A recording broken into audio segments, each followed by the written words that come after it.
तो hello guys, कैसे हैं? उम्मीद करते हैं कि आप लोग अच्छे होइएगा। जी हाँ दोस्तों, बता दें कि भोजपुरी के बहुत ही अच्छे जाने माने सिंगर अवधेश प्रेम यादव जी के बारे में।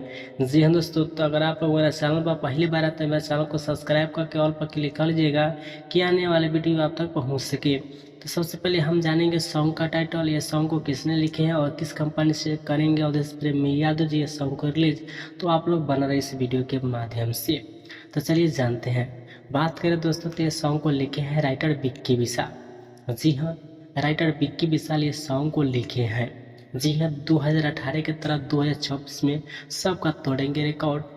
जी हाँ, बात करें दोस्तों, तो ये कल सुबह अवधेश प्रेमी ऑफिशियल चैनल के माध्यम से सॉन्ग को करेंगे अवधेश प्रेमी यादव जी ये सॉन्ग को रिलीज। जी हाँ, चलिए जानते हैं सॉन्ग का टाइटल क्या है। जी हाँ दोस्तों, सॉन्ग का टाइटल है चिलम चिलम चाँप के पीहा। जी हाँ, चिलम चाँप के पीहा, जो कि सॉन्ग का टाइटल बताया जाए।